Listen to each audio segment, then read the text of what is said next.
ఎస్తేరు కూడా అట్టి చిలికత్తెలతో కలిసి ఉపవాసం ఉండి ప్రార్థన చేస్తుంది. మన జీవితంలో కూడా ఆత్మ సంబంధమైన సహవాసం కలిగి ప్రార్థన చేసినట్లయితే అది నిజమైన ఉపవాసం. నువ్వు పిలిచినప్పుడు ప్రార్థన చేయడానికి వచ్చేవాళ్ళు ఉన్నారా లేరా? ఒకవేళ ఉంటే ధన్యురాలని, ఒకవేళ ఉండకపోతే అలాంటి వారు ఉండేటట్టు చూసుకోవాలి.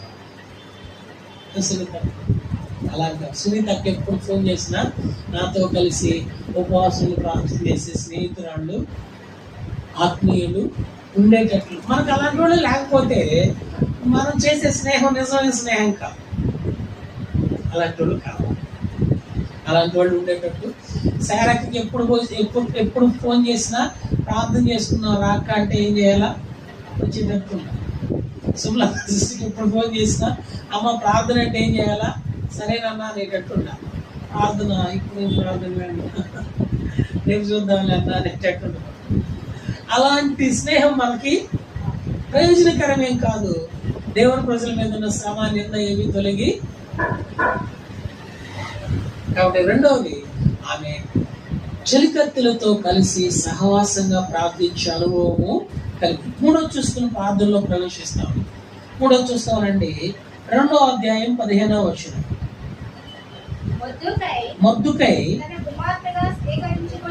తన కుమార్తెగా స్వీకరించుకొనిన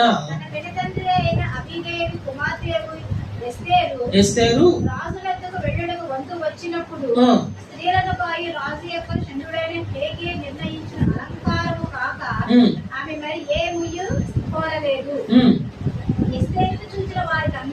ఎస్తేరును చూచిన వారికందరికి ఆమె యందు దయ పుట్టెను. ఇక మనం ఒక మాట తీసుకుంటే, హేగే నిర్ణయించిన అలంకారము గాక మరి ఏమీ ఆమె కోరలేదు. మిగిలిన వాళ్ళందరేమో, మిగిలిన కన్నికలందరేమో నాకు ఈ బ్యాండ్ కావాలా, ఆ బ్యాండ్ కావాలా, ఈ క్లిప్ కావాలా, ఈ గోల్డ్ రంగు కావాలా, అది కావాలా, ఇది కావాలని అన్ని కోరుకుంటా ఉన్నారు.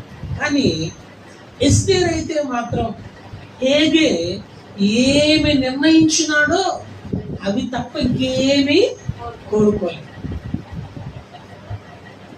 ఎందుకు కోరుకోలేదు దానిలన్నా? ఎస్తేరు హేగే నిర్ణయించిన వస్తువులు కాకుండా మరి ఇంక ఏది ఎందుకు కోరుకోలేదు చెప్పండి. నాకు బహుమాటం ఎక్కువ, అడగటం చేత కదా. ఎందుకు కోరుకోలేదంటే, రాజు దగ్గరికి ఆమె వెళుతున్నప్పుడు